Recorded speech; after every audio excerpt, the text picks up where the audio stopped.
Hoy les vamos a hablar sobre los sistemas gestores de bases de datos, empezando por una breve introducción, obviamente. ¿Qué es un sistema de bases de datos? Se preguntarán muchos. Pues bien, es una colección de programas cuyo objetivo es servir de interfaz entre la base de datos, el usuario y las aplicaciones. ¿Ok? Ahí se compone de tres tipos o sea, mejor dicho, se divide en tres tipos, que son la definición de los datos, la definición de un lenguaje de manipulación de datos y el lenguaje de consulta. ¿Ok? Algunos ejemplos de bases de datos, tenemos MySQL, SQL, Postfix, SQL Server 2008, entre otros, ¿no? Como Access, que no es tan robusta, así como Oracle, que es de las más robustas, que si no es la más robusta que hay actualmente. ¿Qué características poseen? Pues nos permiten definir una base de datos que pues nos permite definir qué tipos de estructuras de datos y restricciones de datos vamos a seleccionar para nuestra base de datos. También nos permite la construcción, ya como es el tipo del almacenamiento de la información, por medio de la misma sistema de bases de datos. También nos permite manipular la base de datos para realizar consultas, actualizarlas, generar informes, etcétera. Nos permite una gran manipulación de la información. Ok, también tienen una gran ventaja ante otros sistemas para el manejo de la información, como lo de la abstracción. Nos permiten tomar lo más relevante o lo que estamos buscando definidamente de un sistema muy grande de información.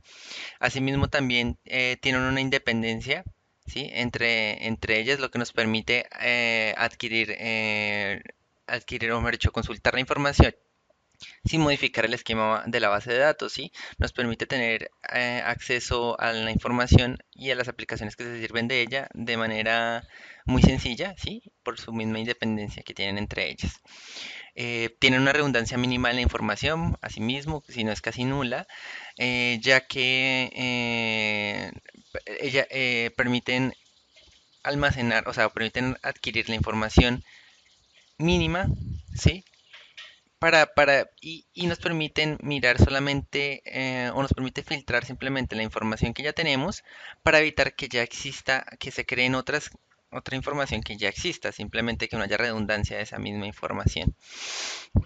Asimismo, pues al evitar que haya redundancias en la información, que no haya repeticiones en la información, hay una consistencia más grande en ella, permitiendo que podamos consultar datos muy, muy, muy grandes, reducirlos a datos mínimos y evitando que hayan duplicados de información.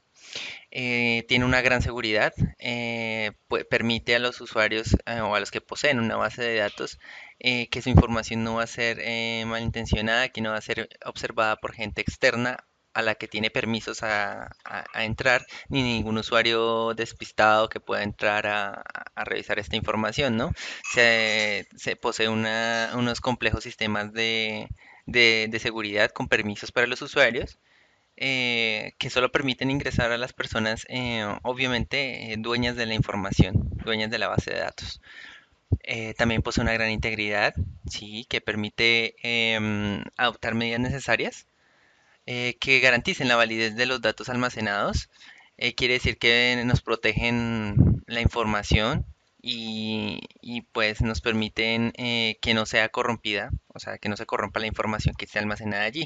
Para ello también poseen sistemas de respaldo y recuperación que nos permiten tener siempre a la mano copias de los datos para que no se puedan perder y asimismo tener una seguridad de la información pues elevada, ¿no? Que no podamos perder esa información tan fácil.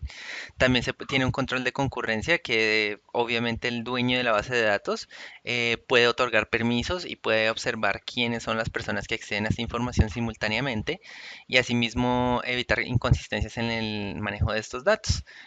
Básicamente a grandes rasgos esta es una breve introducción a las bases de datos, espero haya sido de ayuda y que tengan un buen día.